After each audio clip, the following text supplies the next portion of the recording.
Hello and welcome to episode 19 of the Bittersweet and Confidence podcast. 10 years ago, we moved from Damascus, Syria to Vienna, and yesterday was actually the anniversary. And it got me thinking about a lot of things. 10 years is a long time, and I realized this yesterday while I was reflecting.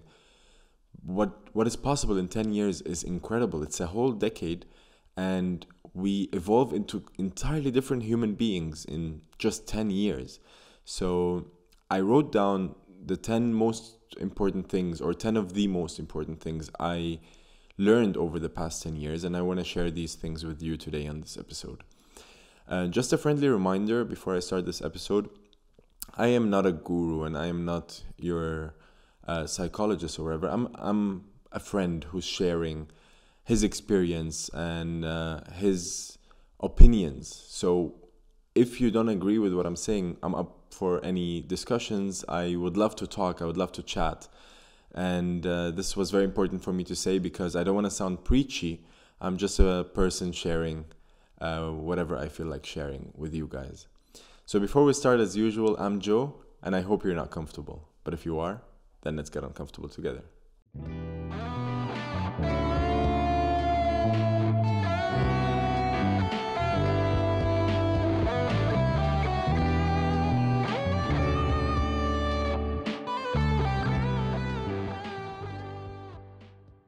Hi. So as I said in the intro, those are just 10 of the most important things I realized for my life that truly helped me understand how to be more at peace and be happier and lighter throughout life. So let's start immediately with point number 1. Change is scary, but it's very necessary because without change, we will not mature, we will not grow, and we will not learn new things. Now, I know that a lot of people, I talk to a lot of people. All of them tell me they are scared of change or they don't like change. The reason we don't like change is because we like our comfortable life, our comfort zone. And in this podcast, all I want to do is challenge you to leave your comfort zone because for me, I know that leaving my comfort zone was actually the first step of becoming fulfilled. Because as soon as you learn how to leave your comfort zone with no hesitation, with no fear, you will be powerful, you will feel proud of yourself, and you will learn so many new things. But if you keep putting yourself in your comfort zone and you don't allow yourself to try something new, then you will probably be stuck and it's going to be a comfortable life, but with few lessons, not as many adventures or experiences, because everything that is an adventure is outside of our comfort zone. When you want to go on an adventure, you go into the jungle, and that's probably not your comfort zone. So we need to step out. We need to make sure that we're fearless throughout life because we only have this one chance to be here. And it might be 80 years, and 80 years might sound long, but it's very, very short. It passes too quickly. And if you're always in your comfort zone, at the end, you're probably going to have a lot of regrets of things that you didn't do because you were scared of change. Change is good. Change is really, really good. And you might not notice it immediately, but over time, you'll see what change can do to your persona, to your mental health, and to your physical well-being as well. Because training is also a change in your body, but also it changes everything inside your body, your hormones and your dopamine levels. So we need to embrace change, is all I want to say with point number 1. I was very scared of change myself when we left Syria. I literally left my home, I left my friends, I left my school, I left everything behind, and I came to a city where I don't know the language, I don't know anybody here, and it was the most terrifying experience of my life, and it took me a while to adapt. Which brings us to point number 2. The power of adaptation is strongly tied with the power of your will. If you want to change and if you want to adapt, you will find ways to make that work. But if you're stubborn and you don't want to adapt to your new normal, you will have big troubles because once you do a step in a different direction, you need to adapt. You need to integrate yourself into that situation. And if you don't, you're going to have trouble because you're going to be stuck in your past and your present is still moving and the future is coming and you're still holding on to something from your past, which means you will not be able to move forward. And I saw that in my own family. And this is something I'm sharing it completely openly and very vulnerable with you, but I saw it in my family. My mother, myself, and my brother, we wanted to adapt. We wanted to make it work here in Vienna. We wanted to learn the language. My mother opened a business. I went to school. I did my best to advance academically as well. And I saw, on the other hand, my father, who was not willing to adapt as much.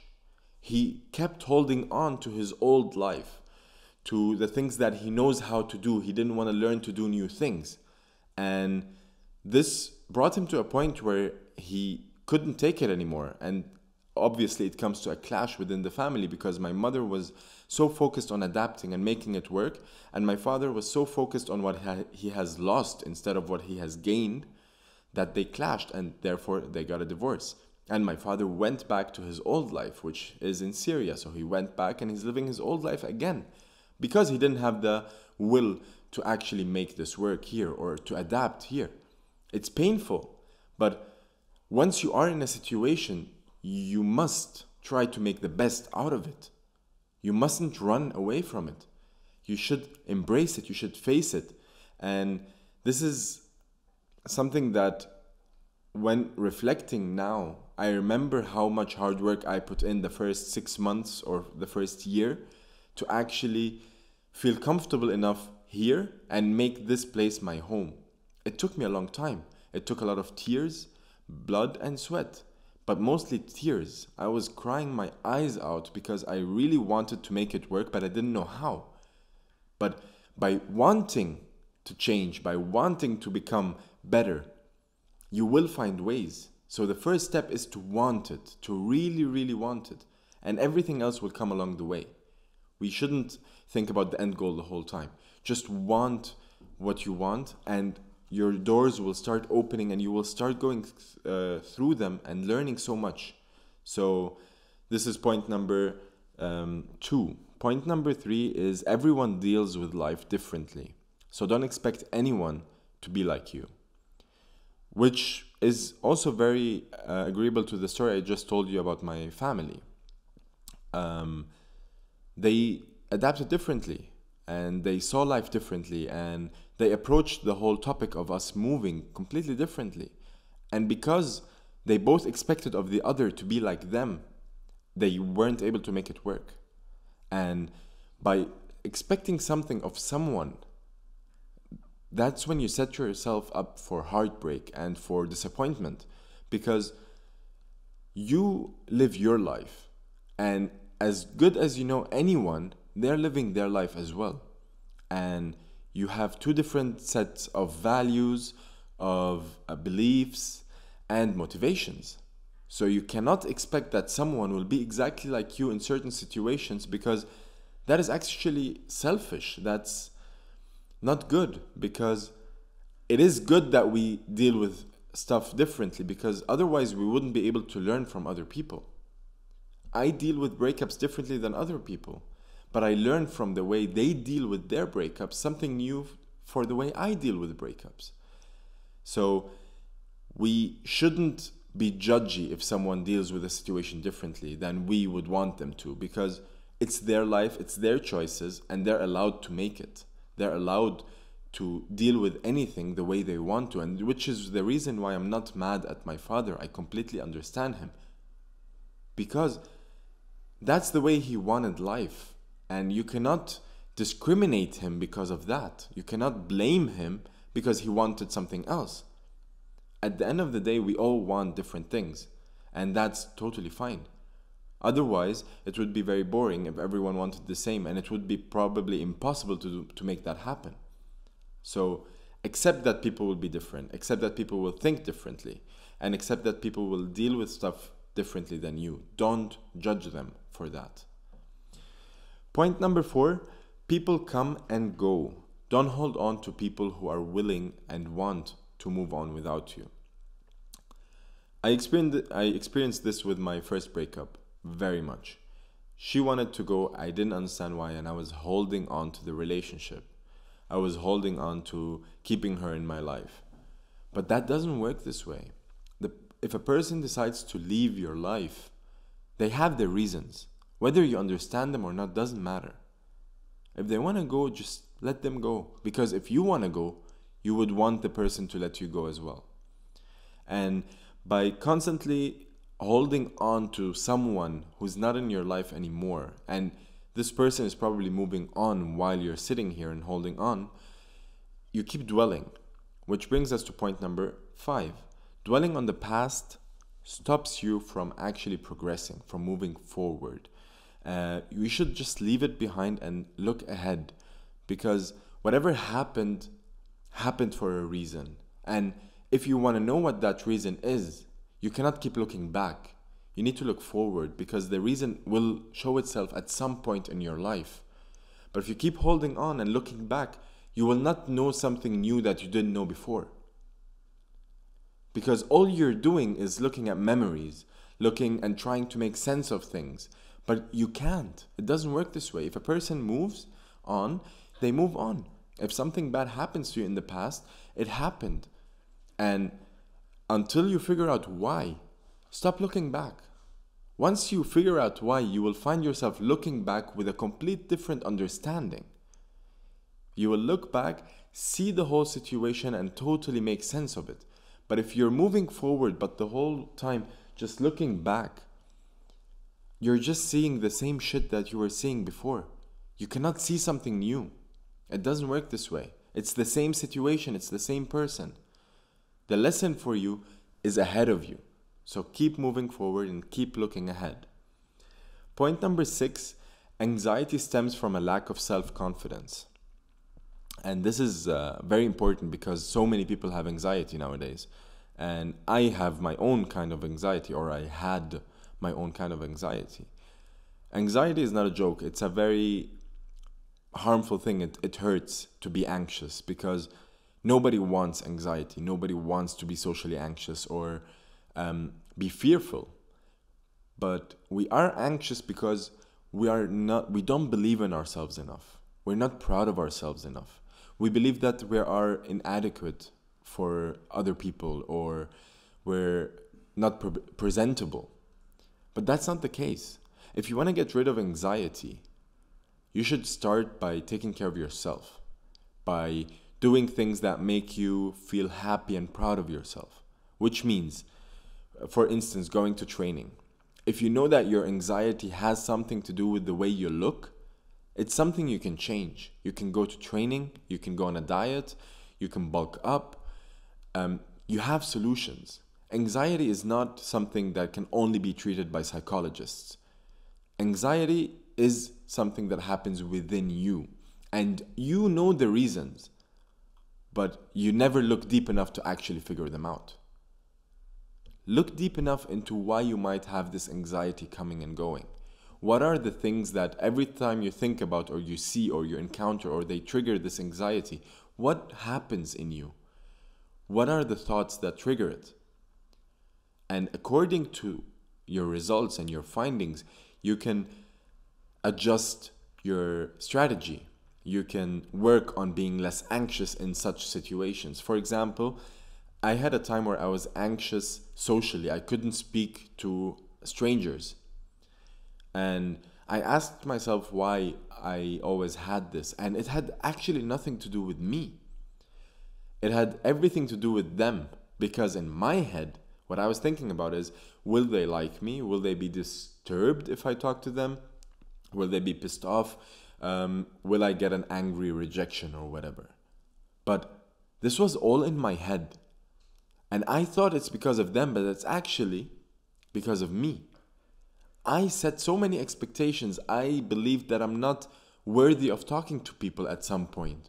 But it all changed once I changed my perspective, and I realized when I talk to someone, or when I'm having a job interview or whatever, I don't think about whether they will like me or not.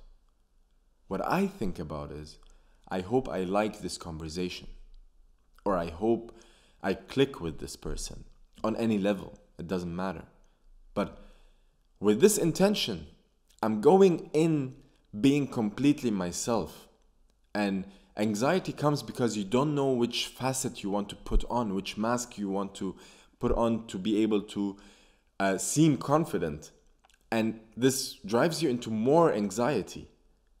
So if you want to actually get rid of anxiety, first of all, work on yourself. Truly work on yourself. See what are the weaknesses that you think you have and you believe are holding you back, and start working at them one after one. Like, if you go to training, meditate, go running, go walking, write your thoughts or whatever. Just work on yourself. This is step one of getting rid of anxiety. And people have this whole strategy of getting rid of anxiety, and you can do it. If I can, you can. If anybody can, you can. You are your best therapist because you can be entirely honest to yourself. And you can work on yourself by completely being open, by being vulnerable towards yourself. When you write down your thoughts, write down the deepest thoughts you have, the ones that you feel are holding you back, and work at them. Work to become better. And then you will see how your self-image changes when you look at yourself in the mirror. And that gets your anxiety to a lesser level. And then when you speak to people, you will not have this fear anymore because you're confident in what you are, in your abilities, and you're confident that you helped yourself become who you are. This is the best price of working on your self-improvement. Point number 7 is the toughest challenges we face are also those who make us the strongest. I will repeat it. The toughest challenges we face are the ones that make us the strongest. This is a tough one because once you're in the challenge, once you're actually facing difficult decisions and a difficult situation in life, you can't believe that you will come out the other side stronger than you were before. But I can assure you this, if you keep moving and if you keep finding solutions and working it out, once this challenge is over, and everything is temporary, we need to remember that it will be over at some point. When it's over, you will look back and see your weaker self, quote unquote, before the challenge, and see how you became now after having life slap you in the face, shove you to the floor, handing you lemons, as some people say. You learn to deal with situations better, and you learn to control your emotions way better every time you are confronted with a challenge. Whether you do it subconsciously or consciously, that's up to you.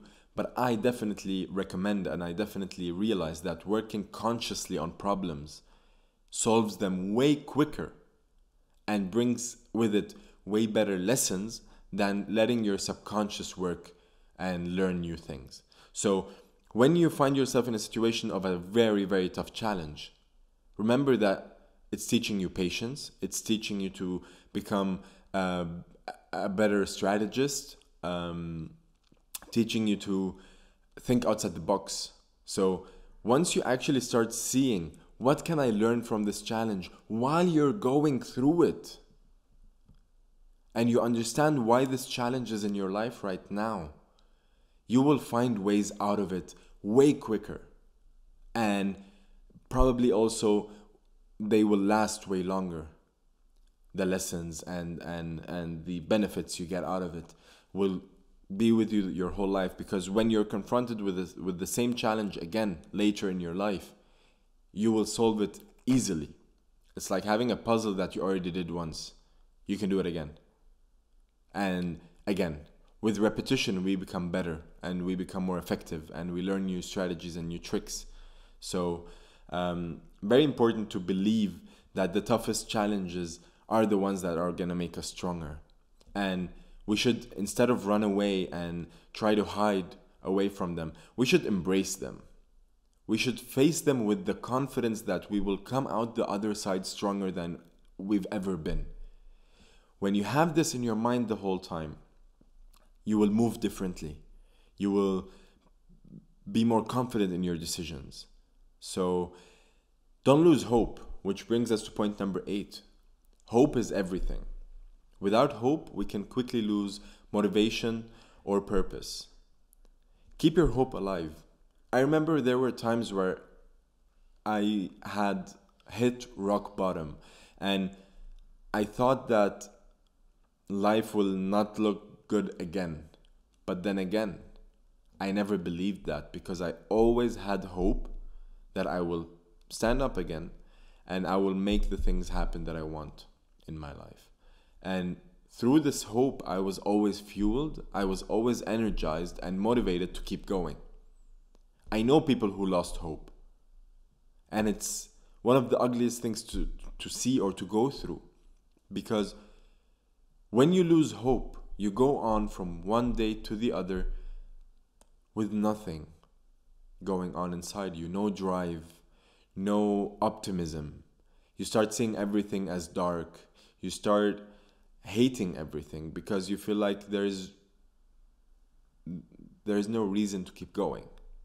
And hope, being hopeful, will give you this back, will make you feel powerful, will make you believe that something is good is gonna come. And if it doesn't come, you will keep going because you still have hope.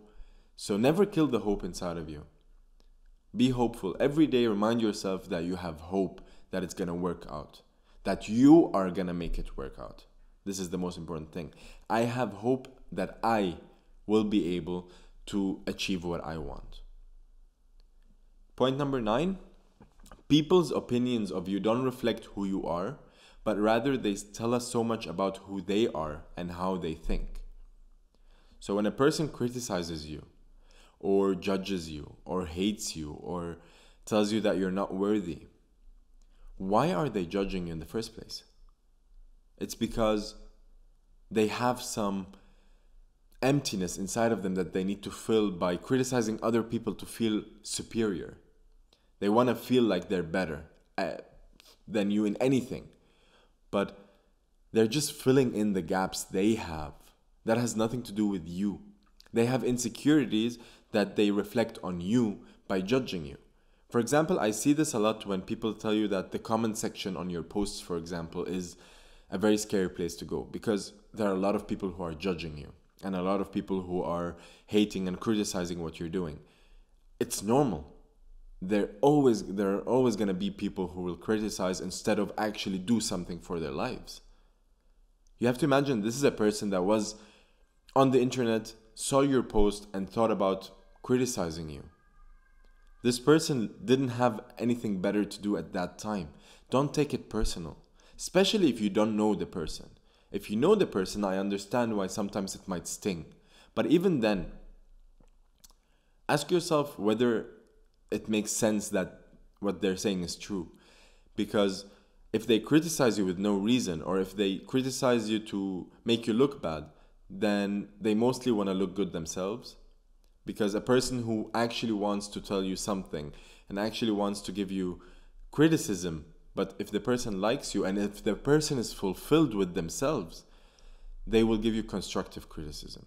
They will help you. They will give you tips instead of break you down or try to break you down.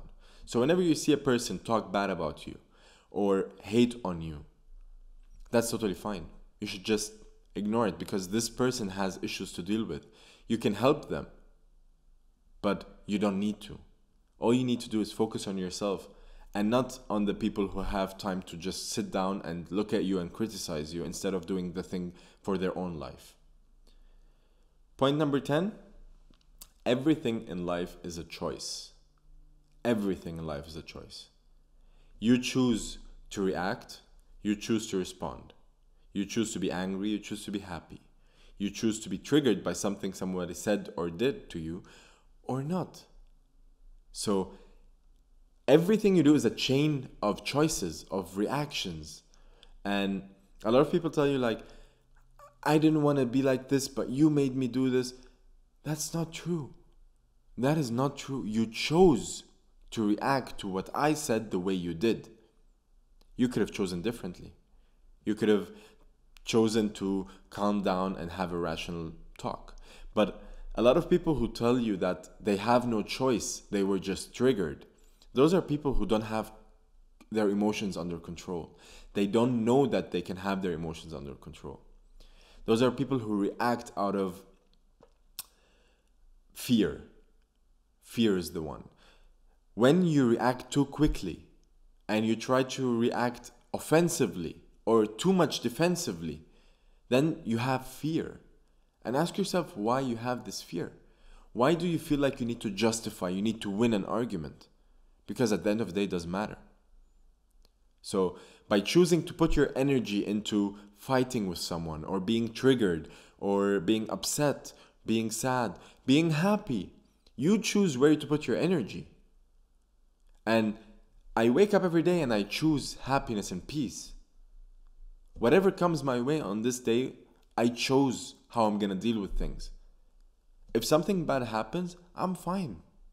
It didn't completely destroy my life. Nothing can. Because I believe that you have the power to choose how you perceive everything that happens in your life. And you can choose whether you see life as happening to you in a bad sense or for you in a good sense. Because everything that happens in life is happening for you, for a reason, for you to grow, to mature, to evolve. And if you're a person who always says everything happens to me, then you already chose to be a victim. And by choosing to be a victim, you will always be in fear. You will always feel like you need to justify, you need to defend yourself, you need to attack. But if you chose to be at peace and happy and optimistic about life, you will not have to do that. Your chain of choices will change automatically by repeating the one big choice, which is I choose to be happy and at peace. Those are, in my opinion, the most important 10 things that I learned about myself and that got me to be a very calm person, to be a very happy person. I would really like to take this time and say it's not bad to say that you are happy just because other people are not. You made yourself happy. You did something for yourself to make yourself happy. And you deserve to be happy. So we should all embrace happiness. We should all strive to be happy and stay happy. Because as I always say, and I think I said it in every episode so far, life is way too short. Life is way too short to always feel like happiness is something we can't achieve. Happiness is a choice you make, and you can make it today. You can make it right now. You choose to be happy. You choose to be peaceful with every interaction you have in your life, whether it's with problems or people. And you will see that life will always smile back at you. And once you are not allowing yourself to be triggered negatively by other people's words or actions, you will feel so at peace that people think that you're alienated, you're an alien, because other people would have been triggered. But then again, point number 3, everyone deals with life differently, and I chose to be at peace no matter what. So if you come up to me and you criticize me, I'm fine, because that's the way I live my life. I take my choices, and I want you all to take your choices every day. Choose what you want to do and do what you want to do. Thank you all for listening. As usual, every time I just have a blast just recording these episodes. I feel like it's getting better every time, and I really appreciate the support I'm getting, whether it's on social media or on YouTube or whatever. If you like this podcast, if you like this episode, please take a moment to subscribe and hit the bell thingy just to get notifications as soon as I drop. But I don't think you need notifications because I drop every Wednesday. When on Wednesday is always a riddle, actually. It's Wednesday for sure. So stay tuned for next week's episode. If you have anything you want to share with me, please hit me up on Instagram so we can have a chat. I love you all. Take care. See you.